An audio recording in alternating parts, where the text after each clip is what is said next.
Hello friends, কেমন আছো? আশা করছি তোমরা খুব ভালো আছো। আমি খুব ভালো আছি। আর এদিকে তো পড়ছে হচ্ছে বাইরে বৃষ্টি, আর বৃষ্টির ওয়েদার এত সুন্দর। ওখানে বসে বসে ভুট্টা খেয়ে নিচ্ছি। এত গরম পড়েছিল যে কি বলবো, প্রচণ্ড গরম পড়েছে। একটু স্বস্তির নিস্তার পেলাম।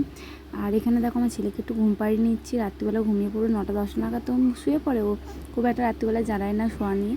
আর এখানে আগের দিনে যেহেতু রান্নাবান্না করবো, ওই জন্য একটু শাক বেছে রাখছি।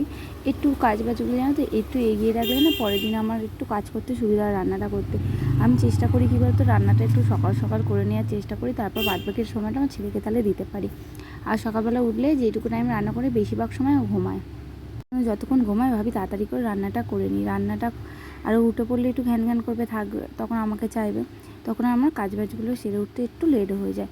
আর না এখন আর পেরে উঠি না, জানো তো, মনে হয় না সব ছেড়ে ছুড়ে দিয়ে মাঝে মধ্যে চলে যায়। কী ছেলে মানে এইদিকে করবো না ওইদিকে করবো, আর ইচ্ছা করে না। যখন আমি একটু শুতে যাবো তখন আমার ছেলে উঠে পড়ে।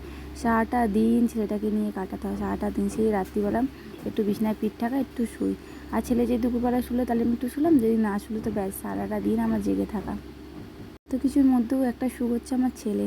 মানে এত ভালো লাগে ওর সাথে আমার সময় কাটাতে যে কী বলবো। যতই কষ্ট, ওর মুখের দিকে তাকিয়ে মানে সব কষ্ট আমি দূর হয়ে যায়। আমার এত ভালো লাগে যখন আমাকে দেখে একগাল হাসি একটা মুখ দেয় না, মনে হয় পৃথিবীর সব খুশি আমাকে এনে দিয়েছে ওর মুখ দেখে।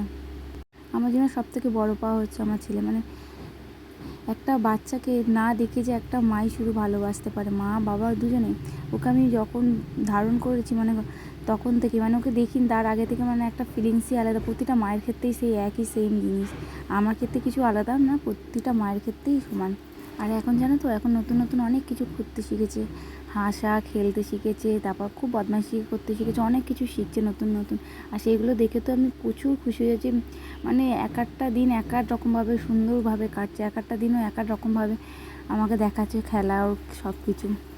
আমি এতটা গুছিয়ে কথা বলতে তোমাদের সাথে পারি না, কিন্তু তবুও চেষ্টা করি। আমি এত গুছিয়ে গাছিয়ে কথা বলতে পারি না, বরাবরের জন্য যে একটু ভালো করে গুছিয়ে গাছিয়ে কথা বলো সেটা কিন্তু আমি পারি না। আমার মানে যেইটুকু বলতে পারি ওইটুকুই তোমাদের সাথে শেয়ার করি। আর সারাদিন তোর বাবা থাকে না, সারাদিন রাত্রিবেলা থাকে, কোনো কোনো দিন থাকে, কোনো কোনো দিন থাকে না। ওকে নিয়েই সারাদিনটা কেটে যায়। এখন আর বেশি ফোন ঘাটারও সময় পাই না। আর ওকে নিয়েই খেলতে আমার বেশি ভালো লাগে। এখন ফোন ঘাটার থেকে মনে হয় সারাটা দিন ওকে নিয়ে আমি সময় দিই, কেন এই সময়গুলো চলে গেলে আমি আর ফিরে পাবো না। ও দেখতে দেখতে বড়ও হয়ে যাচ্ছে। এই সব কিছুর মধ্যেই আমি চলছি আমার জীবনটা। একটা প্রথমে মেয়ে থেকে বউ, বউ থেকে এখন মা হয়ে গেলাম। মানে সব থেকে সুন্দর মুহূর্তে মা হওয়াটা, যাই পৃথিবী যাই কিছু হোক, এই সুন্দর মুহূর্ত মা। ও যখন দুদিন পর আমাকে মা বলে ডাকবে, মানে ওটাই হচ্ছে সব সুখ। মানে ওর থেকে খুশি আর কি হবো যদি মা বলে ডাকে। আমি আরও বাবা বলেছি, আমরা যেমন তেমনভাবে যাভাবে মানুষ হয়েছি, কিন্তু আমার ছেলেকে আমি মনের মতো করে মানুষ করবো। যা যা আমার ইচ্ছা ছিল সব আমার ছেলের ওপর দিয়ে সব করবো।